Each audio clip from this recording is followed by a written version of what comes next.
Dear students, welcome to lecture 9 in distributed systems.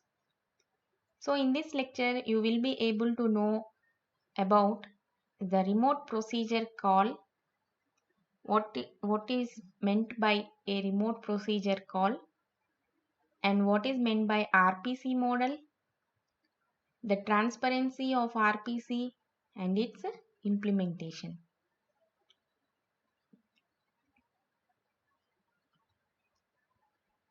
Before going to this today's topic,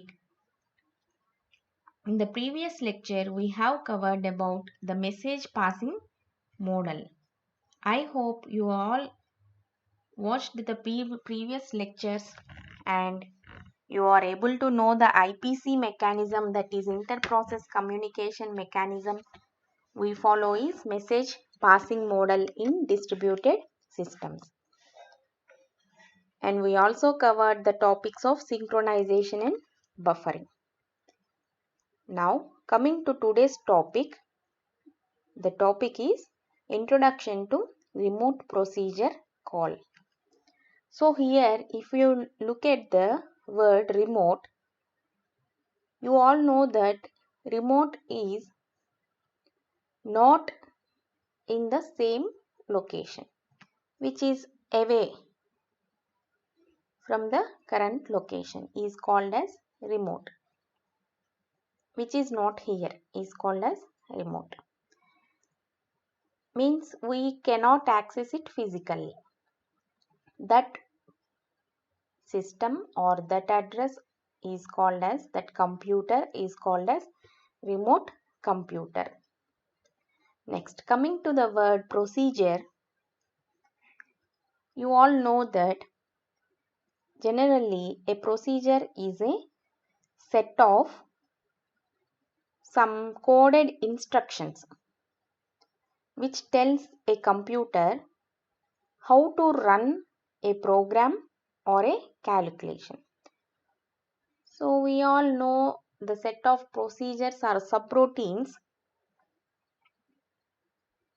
in which the instructions are executed and that program or particular calculations are executed. For example, in C language we will have some subroutines. All those subroutines, standard subroutines will be made as a header file. All the subroutines will be executed when we are executing our C program. Like that, a procedure is a set of coded instructions, means lines of instructions will be there, some 10 or 15, it is not limited, but as an example I am saying a set of instructions will be there. Those instructions will tell the computer how to run the program or how to do a calculation. It is nothing but repeated routines, repeated instructions will also be stored as part of subroutine. Call means you all know. So we are going to call a procedure which is not in the same location, is nothing but remote procedure call. So as part of IPC, we have discussed the message passing model. For what IPC is required? The inter-process communication is required in order to communicate between the two processes. So for that communication, one of the model is message passing model. So this one is not at all a message passing model, is independently developed IPC protocol, and it is not a particular standard solution to build a variety of distributed applications.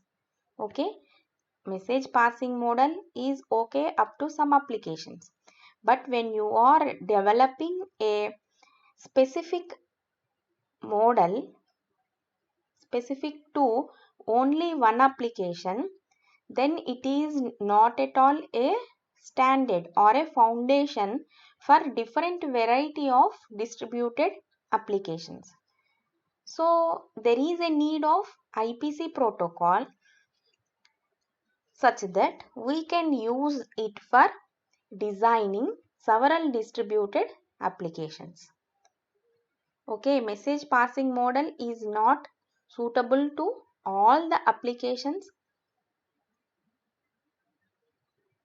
on a distributed computing system. So independently developed IPC protocol using message passing model will not act as a foundation for different variety of distributed applications. So a new technology, IPC technique has invented, that is remote procedure call facility. So it is nothing but an IPC technique. RPC is nothing but an inter-process communication technique. However, this is also not a universal solution for all the types of distributed applications, but most of the applications can use the RPC facility. It is suitable for large number of distributed applications.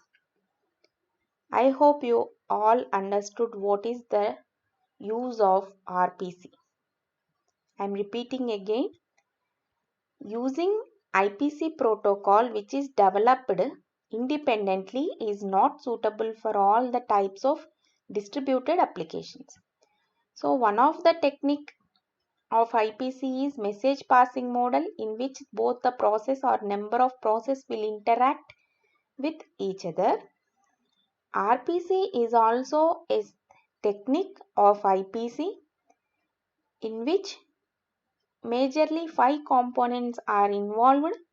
We will discuss it in next slides.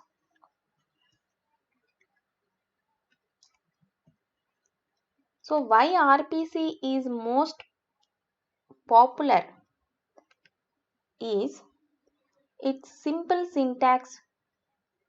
Means when we are going to use RPC, we can use it simply with a call syntax like send and receive, or like that we can simply use it via a call syntax. And most of the semantics followed in remote procedure calls are also similar to that of local procedure calls. So when we know how to call a procedure locally, then we can easily call a remote procedure call also.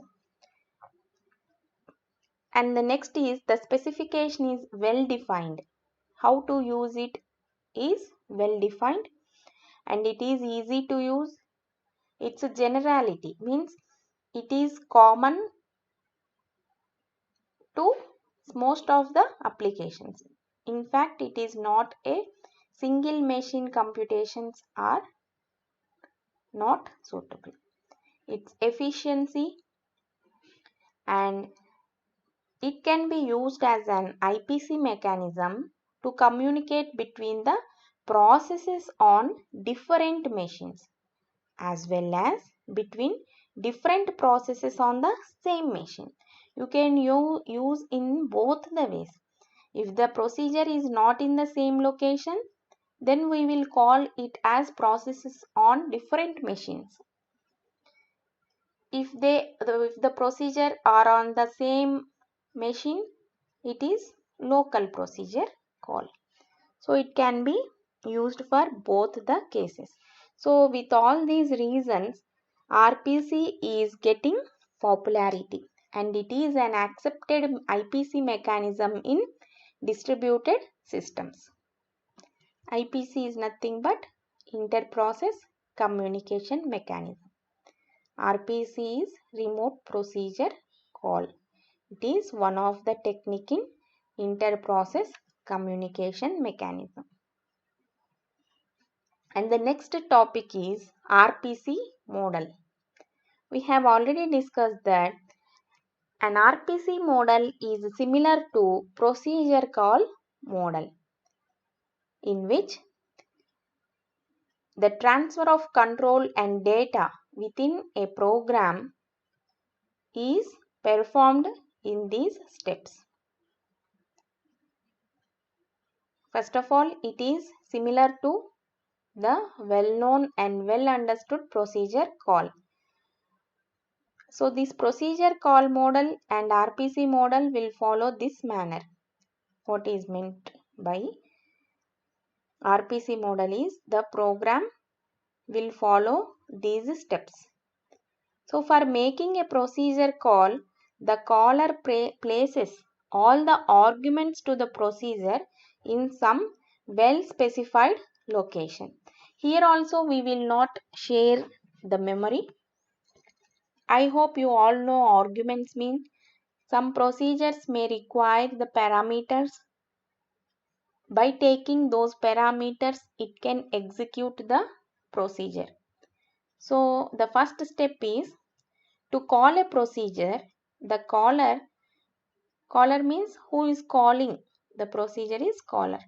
Caller places all the arguments of the procedure in some specified location. And the next, control is then transferred to the sequence of instructions which will frame the body of the procedure. And then the body of the procedure is executed and a new execution environment is created with the arguments. Whatever arguments we will give, it will take that arguments for that particular procedure and it executes in a new created environment. And then the fourth step is after procedure execution is completed, the control again returns to the calling point and it also returns the result. So these are the 4 steps under RPC model. And this mechanism is an extension. We can think of it as an extension to the procedure call mechanism.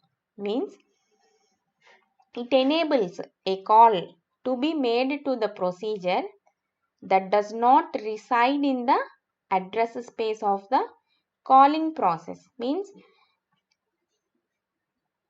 it is in a different location.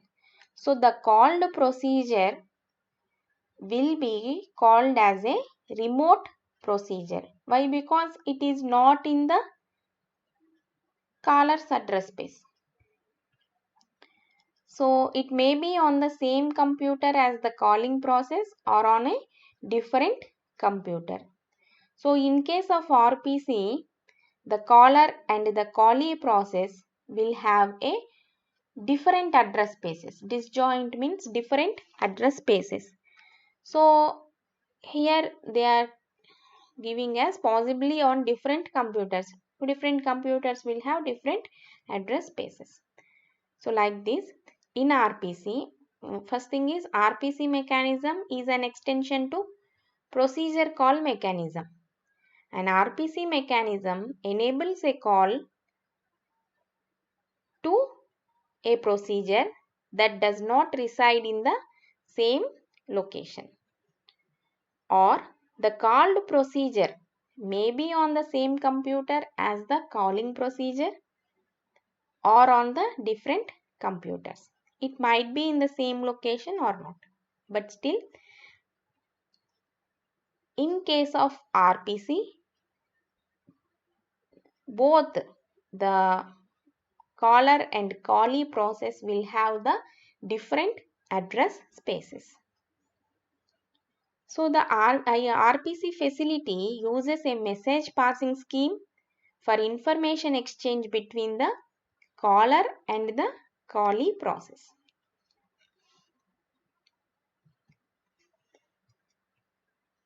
You can see the typical model of remote procedure call here.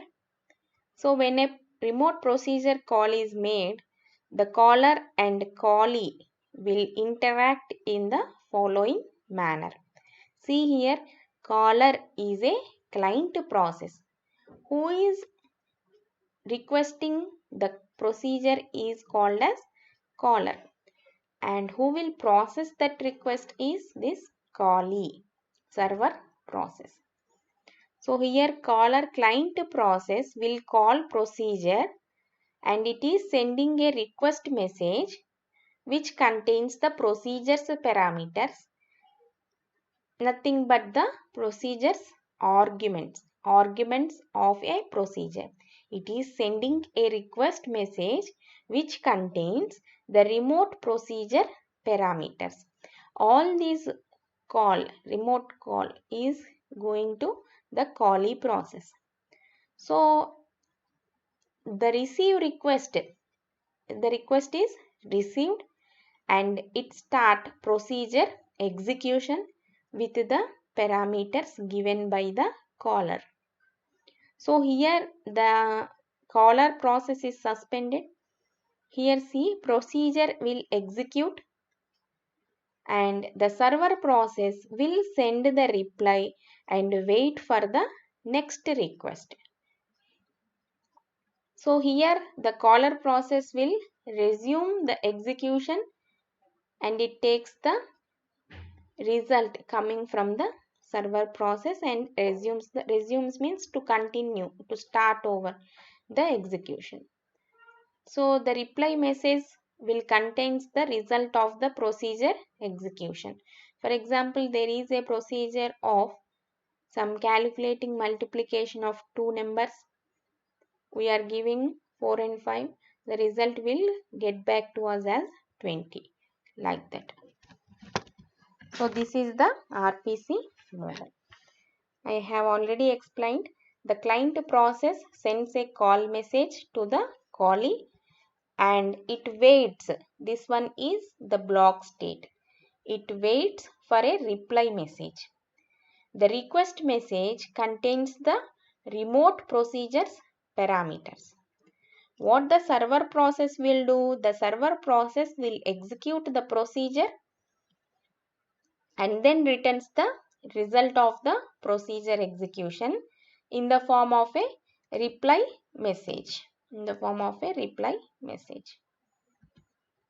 So once the reply message is received, the caller's execution is resumed.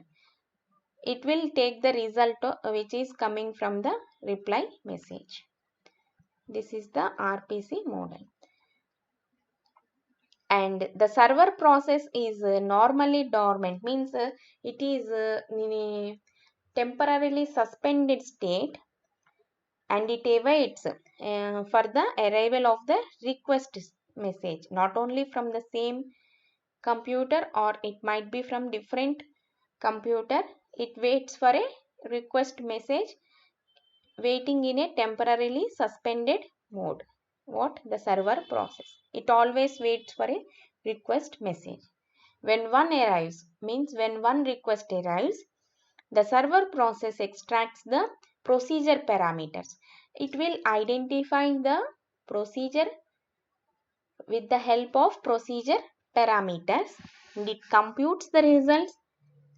Again, it sends the reply message and then again waits for the next call message. Like that, always the server process will wait for any request messages.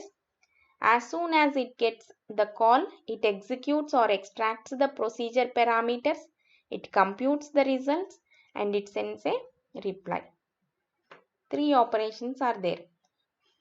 The server process will extract the procedure parameters, first one, computes the result, second one, third one sends a reply. So generally the RPC protocol will not have any restrictions on the concurrency model implemented, but some other models of RPC are depending on the details of the parallelism, how to run some procedures parallelly in the callers and callee environment, and the implementation of RPC is there. Okay, this one is the RPC model. So in RPC model, there will be a caller process and callee process. Call procedure and wait for reply. While calling a procedure, in that time only the caller will request a message with the parameters. Receive request and start procedure execution. procedure executes and sends the reply in the form of a reply message. Until then, the caller process is suspended. This is the RPC model. And the next is transparency of RPC. So, in this, we have already discussed that to achieve transparency in a distributed system is somewhat typical because it should not distinguish between the local and the remote procedures.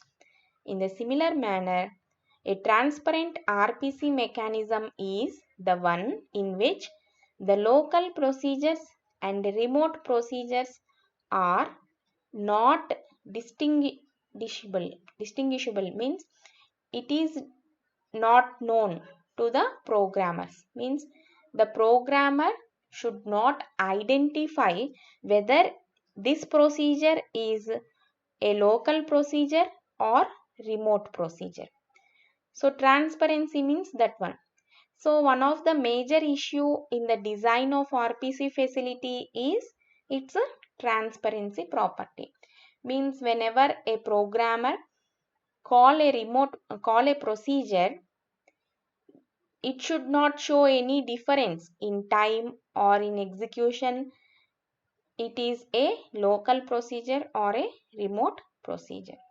So this type of transparency we need to achieve, and it requires the two types of transparencies, that is syntactic transparency and semantic transparency.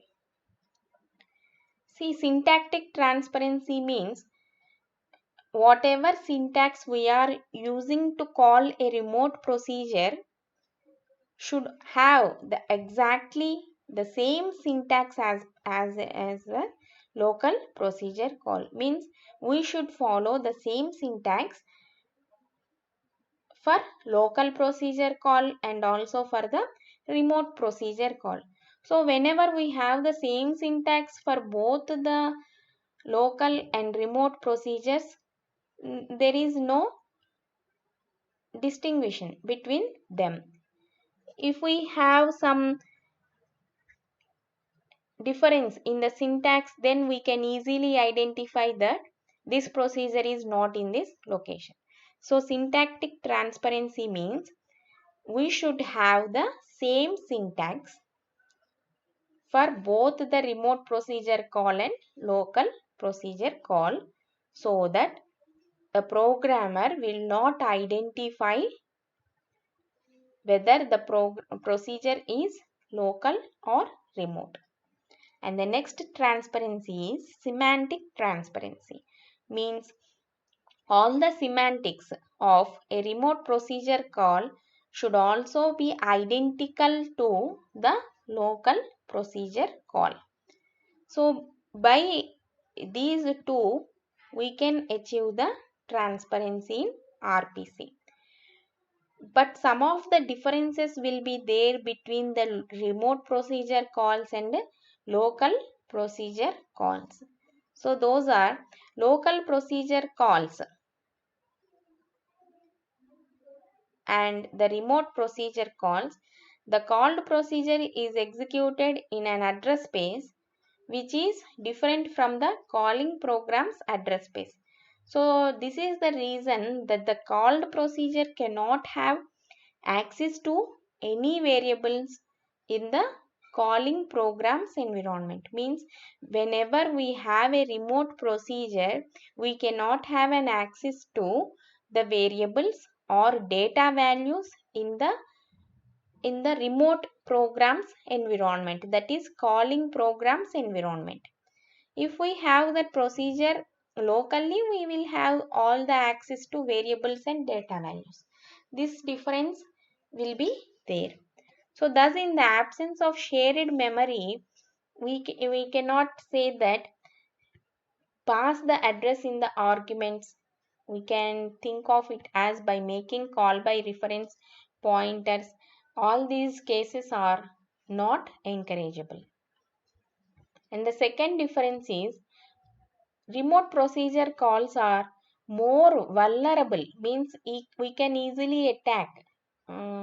they are prone to attacks, are more vulnerable to failure than local procedure calls.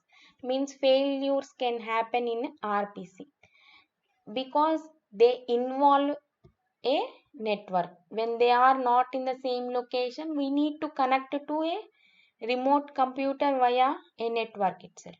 So when there are two different computers, possibly there is a network. So it is vulnerable to some failures. So all the programs which are going to RPC must have the capability of, it should have the capability of handling errors.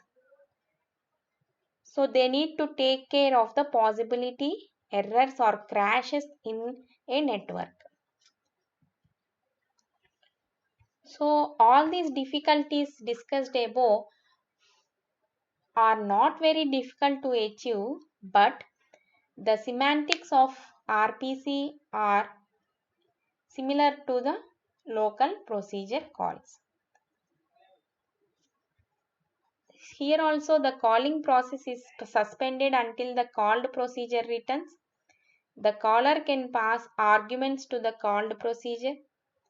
Called procedure can return the results, which we have discussed in the previous one. But here is the same semantics for remote procedure calls as for local procedure calls is somewhat difficult. And moreover, RPC can consume much more time. When the procedure is local, it will be executed in less time.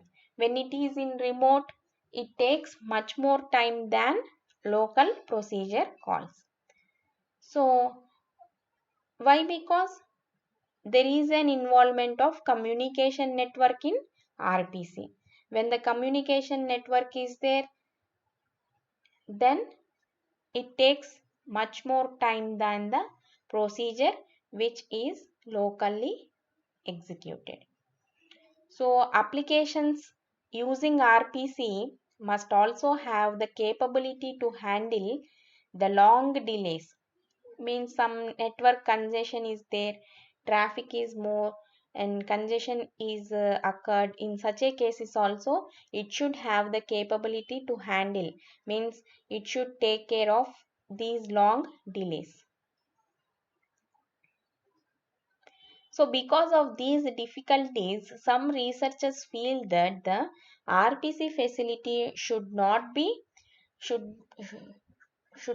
transparent. Means should be non-transparent. Means they feel that they can avoid this syntax and semantic transparency. However, in conclusion, in most of the environments, total semantic transparency is not possible, but we can do the enough which is necessary to ensure that the distributed programmers feel that it is comfortable. That is remote transparency. And the next is implementing RPC mechanism. Up to now, we have discussed what is meant by remote procedure call and RPC model, transparency of RPC. And the next topic is implementing RPC mechanism. To achieve the goal of semantic transparency, which we have discussed earlier, the implementation of an RPC mechanism is based on the concept of stubs. Implementing means how we will achieve that RPC mechanism. Practically, how it is possible. So the concept of stubs is used in order to achieve the semantic transparency. So it provides a perfectly normal procedure call abstraction, and it takes the programs of the interface to the underlying RPC system. So here we will have both the client and the server process, and a separate stub procedure. This is called as stubs. Stub procedure is associated with both the client side and server side. So the implementation will have 5 elements, that is also called as RPC components. They are the client, the client, the client stub, RPC runtime, server stub, the server. One thing is, in implementation of RPC mechanism, we will follow the concept of stubs. Both the client and server process will have a separate stub procedure. And the 5 main components are the client, client side stub, RPC runtime environment, server stub, and the server. So the interaction is like this. Already you have somewhat familiar with the RPC procedure in RPC model we have discussed in this lecture itself. So the interaction between the client stub and an instance means one example of RPC runtime. If we give 4 and 5, it is one instance, one instance of RPC runtime. It executes on client machine. See here, the client machine, the server machine. The client machine will give a call, remote procedure call. It packs the data, means it marshals the arguments, and then it gives to the send. This call packet will be received by the server machine. It unpacks the arguments and the particular procedure is called and executed. After executing, it returns the pack. So it again do marshalling. It sends to the client machine. So the result packet is again received by the client machine. So here marshalling is done. So unmarshalling, that is unpack, and it gives the result written back to the client. So all these steps will be taken care by the client stub in the client machine, and here it will be taken care by the server stub in the server machine. You can also see here the RPC runtime environment. Here also we have RPC runtime environment. So now individually what each component will do, we will see now. The client. Client is a user process and it initiates a remote procedure call. So to make a remote procedure call, the client makes a normal local call that invokes the corresponding procedure in the client stub. Normal call, it involves the client stub. So the client stub is only responsible for carrying out the 2 tasks. What are those 2 tasks? On receipt of a call request, means from here when it takes that call request, it packs a specification of the target procedure and the arguments into that message, and then asks the local RPC runtime environment runtime to send it to the server stub. As you can see here, it stub is asking to send to the server machine. Client stub will send to the RPC runtime after marshalling. So on receipt, it will pass it to a local RPC runtime. On receipt of result, this is the next step. On receipt of the result of the procedure execution, it unpacks the result and passes it to the client. This is the second task. On receipt means when the result is received, it unpacks and it gives to the client. So these are the two works for client stub: packing and asking the RPC runtime environment to send that pack to the server. And the second task is when it receives the result, it unpacks and gives back to the client. That is client stub. Client is one who initiates the remote procedure call. Client stub will take care of its call request, passing that arguments to runtime RPC, and taking the receipt of the result procedure execution. What RPC runtime will do, it handles the transmission of messages across the network. Means it should transfer from client to server machine. So that transmission will be taken care by the RPC runtime. It is also responsible for retransmission when there is a possibility of message loss. So in such a cases, retransmissions, it is also responsible for acknowledgements. Routing means routing the packets and in a network, and encryption. All these operations, all this is responsible by the RPC runtime.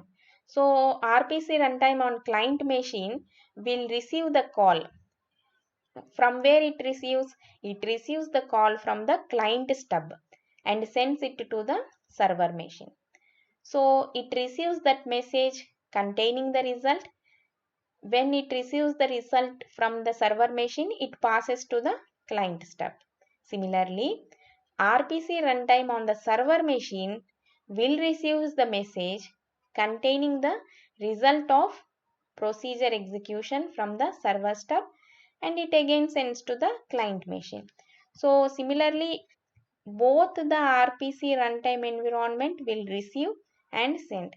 Here also send and receive. Both operations are similar, but they will be performed on client and the server machines. So the job of the server stub, here it is similar to the job of the client stub, but here it performs on receipt of the call request message from RPC runtime of the server. So that is local, and the server stub unpacks it and makes a normal call and executes the procedure in the server. Appropriate procedure means suitable, correct procedure in the server. So on receipt of that result, the procedure execution again, it will be received by the server stub, packs the result, and then it passes it to the local RPC runtime to send it to the client stub. We have discussed here packs and again sends to the client stub.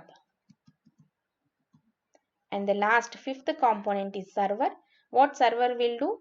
On receiving a call request from the server stub, the server executes the appropriate procedure and returns the result of the procedure execution to the server stub. So hope you all understood all these topics. If you have still any doubts, please mail me at gayatriciara2021@gmail.com. Thank you.